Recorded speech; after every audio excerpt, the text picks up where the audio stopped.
Salut les guerriers, j'espère que vous allez bien, que vous avez fait une bonne rentrée, que vous avez le moral, que vous avez la santé, que vous avez la pêche tout court. Voilà, donc aujourd'hui, petite vidéo improvisée. Donc je n'ai pas écrit le texte à l'avance, j'ai réfléchi un petit peu au sujet, mais vaguement quoi. Donc s'il y a des cafouillages, faut pas s'inquiéter, comme d'hab, on est d'accord. Et donc voilà, donc déjà première chose, je voulais revenir sur la publication que j'ai faite, je crois, en juillet, si je me souviens bien, où je vous ai annoncé que j'allais me lâcher totalement sur l'alcool et que ouais, notamment, j'avais on va dire, des examens de santé à faire. Donc, j'avais envie de revenir là-dessus. Pourquoi? Parce que finalement, en fait, j'ai décidé d'annuler tous les examens que j'avais à faire.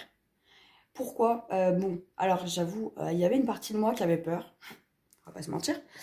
Et il y a une autre partie de moi justement, je me suis dit, attends, parce que si tu as déjà peur avant d'avoir les résultats, suivant les résultats, ça va être chaud.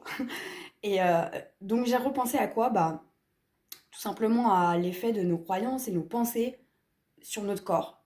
Je me suis dit, attends, c'est-à-dire que si vraiment j'ai un problème par rapport à ce problème de santé, entre guillemets, ça veut dire que si je rajoute en plus la peur, donc c'est-à-dire, pour information, la peur, elle est guidée par une petite glande dans notre cerveau qui est l'amygdale, qui a un lien aussi avec l'hippocampe.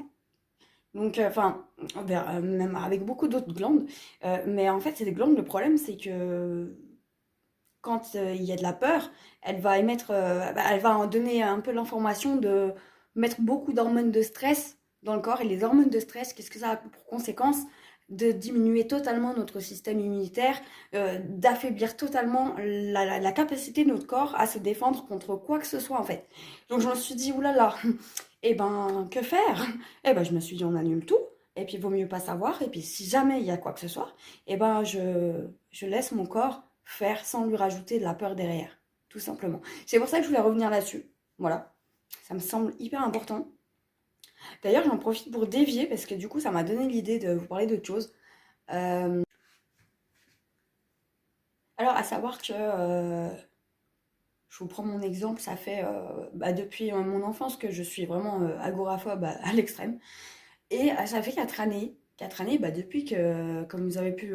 Je vous en ai parlé de multiples fois, il me semble.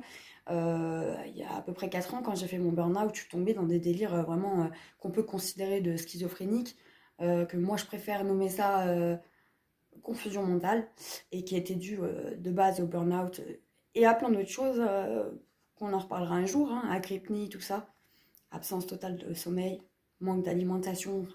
Je veux dire, c'est tellement important d'avoir un rythme de vie sain.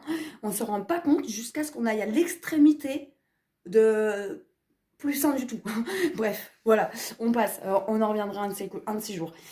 Mais donc, du coup, ça fait 4 années que chaque été, c'est un véritable calvaire pour moi en termes d'agoraphobie.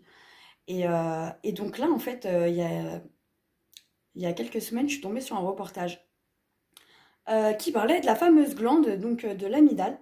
Et dans ce reportage, il disait quoi? Il disait, mais en fait, peu importe la phobie, la peur qu'on a dans notre vie, on peut éduquer notre amygdale, on va dire, à avoir le stimuli de cette peur, entre guillemets. Je sais pas si vous voyez ce que je veux dire. Et en fait, ça m'a tilté, je me suis dit, mais attends, euh, il faut que je fasse pareil. Ok, je suis agoraphobe, mais à une extrémité que vous imaginez même pas. Je me suis dit, mais il faut que je stimule ma peur. Il faut que j'habitue, en fait, ma glande à réagir face à l'élément qui me fait peur. Et en fait, c'est comme tout, j'ai envie de vous dire. Vous voyez, quand vous êtes alcoolique, eh ben, la tolérance, plus vous buvez souvent et beaucoup, plus la tolérance, elle augmente.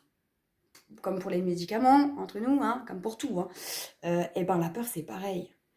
C'est pour ça que je voulais revenir sur ce sujet-là aussi. En fait, l'amygdale, elle est juste. Mais elle est magique, comme tellement de choses dans notre corps. Et ben, du coup, grâce à une personne de mon entourage qui m'emmène, mais au moins 2 fois par semaine dans les magasins en ce moment, à la rentrée où c'est blindé, quoi, et ben, je suis de moins en moins d'angoisse à sortir. C'est un truc de fou. Et c'est grâce à ça, en fait, que j'arrive à vous faire cette vidéo aujourd'hui. Hein. Clairement, parce qu'il y a encore quelques semaines, j'étais pas du tout en état de faire quelconque vidéo. On va pas se mentir. J'étais tellement mal. avec cet été qui est passé, c'est le premier été où non seulement je finis pas en confusion mentale, et deuxièmement, je finis pas à l'hôpital en 4 ans. Donc, je suis assez contente. J'ai survécu cet été. Et bah en fait, comme quoi, tout est possible dans la vie.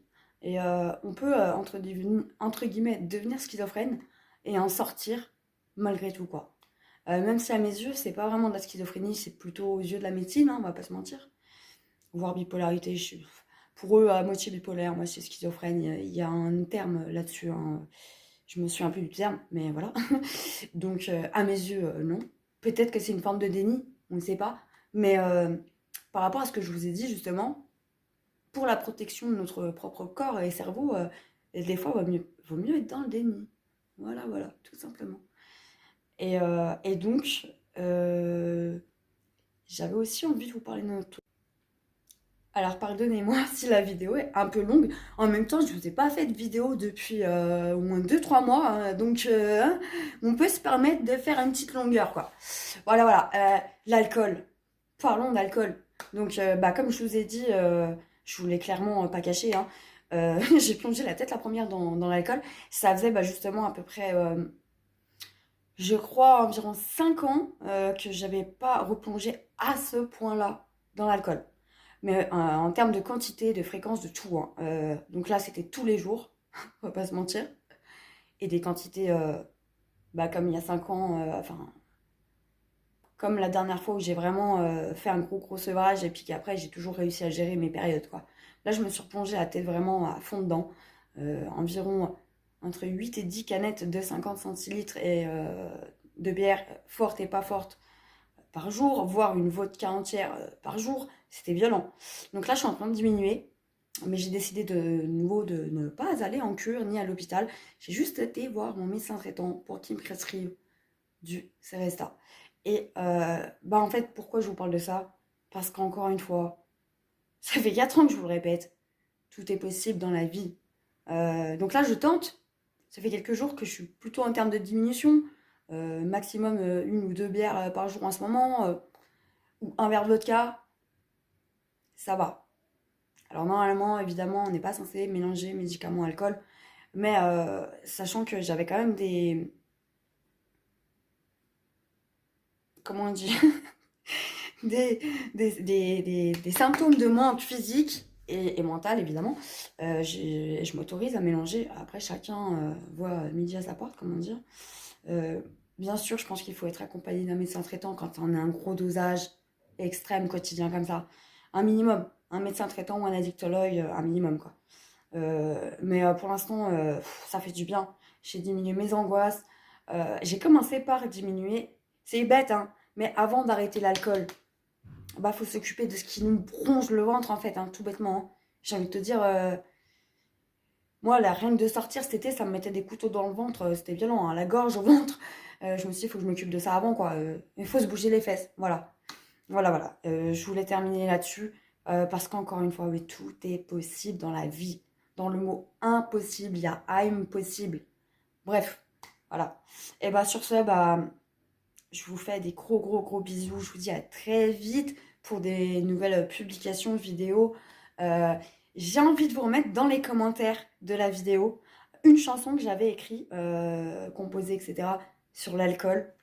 Et je m'étais inspirée pour le refrain d'une chanson d'amour de Étienne Dao. Et j'ai perdu le nom de la belle femme là qui a un cœur de ouf. Dani. Étienne Dao et Dani.